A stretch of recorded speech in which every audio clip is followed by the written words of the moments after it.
Assalamualaikum warahmatullahi wabarakatuh. Shalom, perkenalkan nama saya Indri Forturei dengan NIM 2024-93040. Dengan saya melakukan video ini adalah bertujuan untuk melakukan ujian akhir semester pada mata kuliah Psikologi Pendidikan.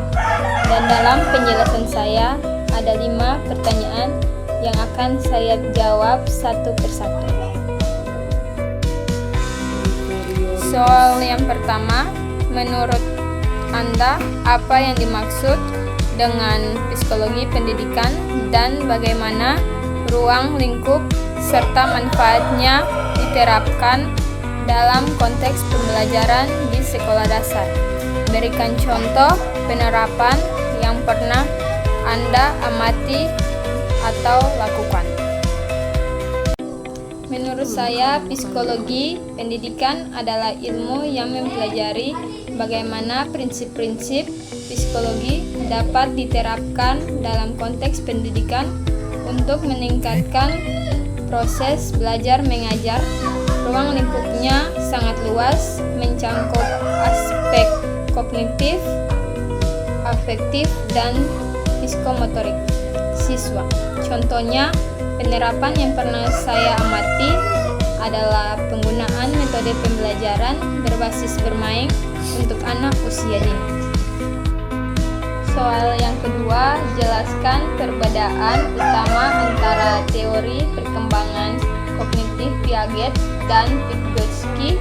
Bagaimana implikasi dari kedua teori tersebut terhadap strategi mengajar yang sesuai dengan tahap pembelajaran siswa SD.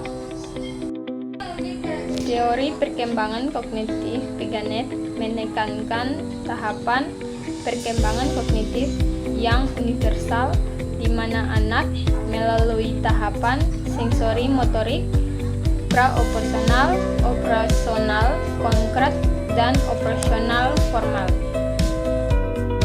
Vygotsky di sisi lain lebih menekankan peran lingkungan sosial dan budaya dalam perkembangan kognitif melalui konsep zona of promise. Implikasi dan kedua teori ini terhadap strategi mengajar adalah Piaget menyarankan guru menyesuaikan metode pembelajaran dengan tahapan perkembangan kognitif siswa.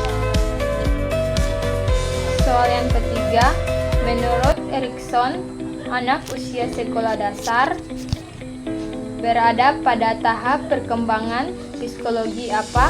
Bagaimana guru dapat mendukung perkembangan ini secara optimis di lingkungan kelas? Menurut Erikson, anak usia sekolah dasar berada pada tahap perkembangan psikososial industri.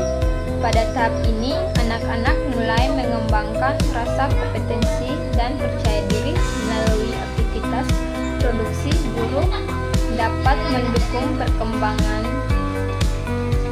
ini dengan memberikan kesempatan bagi anak untuk berpartisipasi dalam proyek-proyek yang mendatang, memberikan pujian dan dukungan positif, serta menciptakan lingkungan kelas yang aman dan mendukung. Yang keempat, jelaskan bagaimana tahap-tahap perkembangan moral menurut Lawrence Kobret dan konteks pendidikan karakter.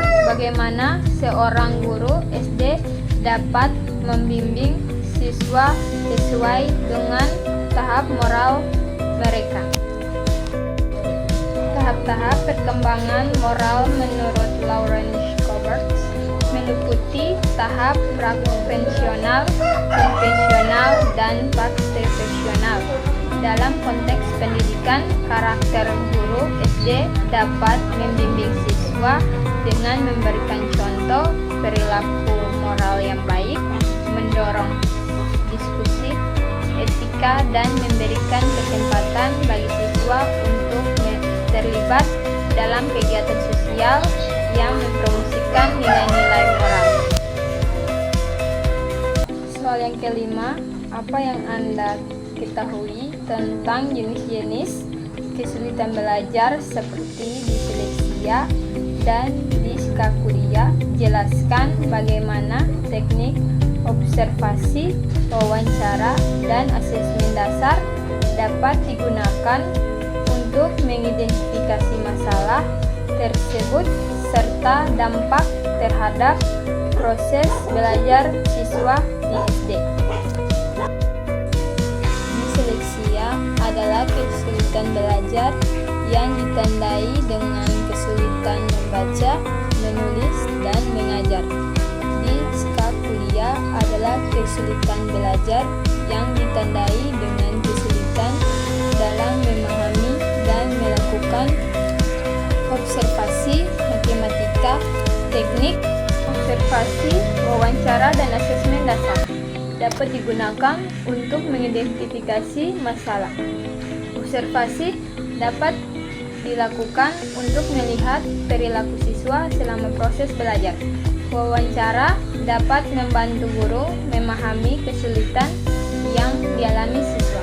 Asesmen dasar seperti tes membaca dan matematika dapat membantu mengukur kemampuan siswa dan mengidentifikasi area yang perlu ditingkatkan.